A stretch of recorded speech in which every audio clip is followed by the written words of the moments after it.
بسم الله الرحمن الرحيم نحمده ونصلي ونسلم على رسوله الكريم أما بعد قال النبي صلى الله عليه وسلم نظر الله امرأ سمع مقالتي فوعاها وأداها كما سمع أو كما قال عليه الصلاة والسلام۔ حضور نبی کریم صلی اللہ علیہ وسلم کا ارشاد ہے اور دعا ہے کہ اللہ سر سبز و شاداب رکھے، تر و تازہ رکھے اس شخص کو کہ جو میری بات سنے اور اسے سمجھے، محفوظ کرے اور پھر اس کو آگے پہنچا دے جیسا اس نے سنا۔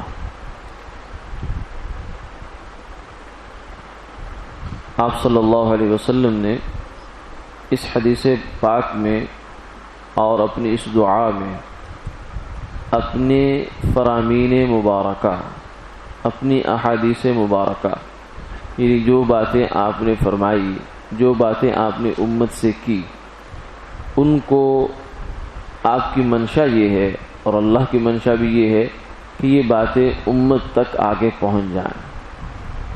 اب اس امت تک آگے باتوں کو پہنچانے میں جو شخص کردار ادا کرتا ہے تو یہ اللہ اور اللہ کے رسول کے منشا کو پورا کرنے والا ہے، ان کی چاہت کو پورا کرنے والا ہے۔ اس لیے اس شخص کا اللہ اور اللہ کے رسول کے نزدیک بڑا بلند مقام ہے۔ اسی بلند مقام کا اظہار اس آج کی حدیث مبارکہ میں آپ صلی اللہ علیہ وسلم نے فرمایا، جس کے لیے الفاظ یہ استعمال فرمائے کہ سر سبز و شاداب اور تر و تازہ، یعنی آدمی کو جو ہے اللہ تعالیٰ ظاہری باطنی نعمتوں سے نوازے۔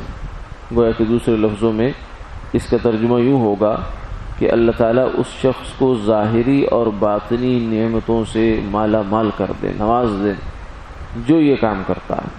یعنی سرکار دو عالم صلی اللہ علیہ وسلم کی حدیث مبارکہ سنتا ہے، سن کر اس کو محفوظ کرتا ہے، اپنے دماغ میں یہ لکھ لیتا ہے اور پھر اس کو آگے کسی کو پہنچا دیتا ہے۔ کیوں؟ اس لیے کہ ہو سکتا ہے کہ یہ جس نے سنی ہے اس کے لیے تو شاید یہ حدیث جو ہے اس کے عمل کی نوبت اس کے پاس زندگی بھر کبھی نہ آئے، لیکن جس کو آگے اس نے پہنچا دی وہ ہو سکتا ہے آج ہی اس پر عمل درآمد شروع کر دے۔ تو فرمایا رب مبلغ او عام سامعی، کہ کئی دفعہ ایسا ہوتا ہے کہ بات جس تک آخر میں پہنچتی ہے وہ اس بات کو زیادہ لینے والا ہوتا ہے، تو اس کا جتنا بھی ثواب ہے وہ اس پہنچانے والے کو اللہ تعالیٰ عطا فرما دیتے ہیں۔ تو اس لیے یہ بڑا اہم کام ہے کہ آپ صلی اللہ علیہ وسلم کی حدیث مبارکہ جہاں سے بھی مل جائے۔ ہمارا یہ جو صبح کا درس حدیث ہے یہ بھی اسی کی ایک صورت ہے کہ اس میں ہم ایک حدیث مبارکہ کو لیتے ہیں اور اس کو سامنے رکھ کے ترجمہ اور اس کا پھر مطلب ہو جاتا ہے، تو اس کو بھی یاد کیا جا سکتا ہے۔